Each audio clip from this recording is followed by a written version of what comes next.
Na štai, prieš pusvalandį baigėsi mano pirmoji kito varianto paskaita. Laukiu kitos paskaitos. Iš kito varianto aš tikiuosi tapti drąsesnė, susirasti naujų draugų ir su visais susibendrauti. Tikiuosi, mums pavyks. Prieš kitą variantą nepasitikėjau savimi, nemokėjau objektyviai paskirstyti savo laiko ir nesuspėdavau daugybės darbų. Turėjau daug kompleksų, kuriuos dabar aš ir įsigydžiau. Kitas variantas man pravertė tuo, kad išmokau planuoti savo laiką, išmokau bendrauti su kitais žmonėmis, įgijau daug drąsos ir įsigydžiau kitus kompleksus. Taip pat sužinojau apie tokius naudingus dalykus kaip vizualizacija, dalinė meditacijos forma, EFT ir šiaip kitas variantas yra super dalykas. Sveiki, aš esu Ingrida, kitą variantą buvusi mokinė, jį jau baigiau ir noriu pasakyti, kad kitas variantas iš tikrųjų mane išmokė originalumą. Nes prieš tai visi mūsų amžiaus žmonės, mano amžiaus mokiniai tokie labai paisė taisyklių, tokie labai standartiniai, o mokiniai, kurie baigia kitą variantą, yra originalus. Ir tai yra pats svarbiausias dalykas. Na, aš nebebijau mąstyti apie ateitį. Manau, dauguma žmonių bijo mąstyti apie ateitį, nes jie dabar nedaro to, ko reikia, kad ta ateitis jiems būtų maloni.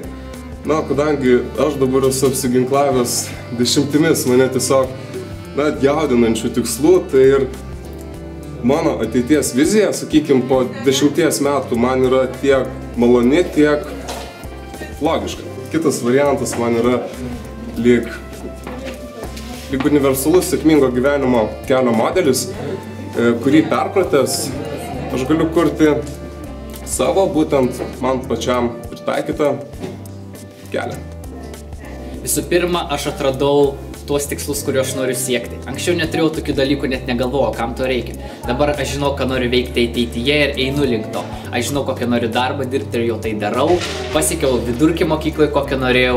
Tiesiog aš randu tos tikslus, kurie mane veža ir aš jų pasiekiu. Visų antra, aš pradėjau planuoti savo laiką. Anksčiau nesiplanuodavau ir praleisdavau begalę jo veltui.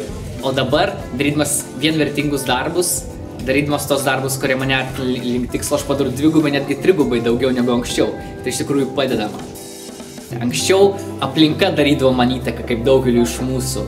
Oras, kiti žmonės, jų nuotaika, kalbos labai įtakodavo mane. Tačiau dabar aš nelabai kreipiu į tai dėmesio. Aš tiesiog darau tai, kas man atrodo geriausia ir esu tai iš tikrųjų gan patenkintas.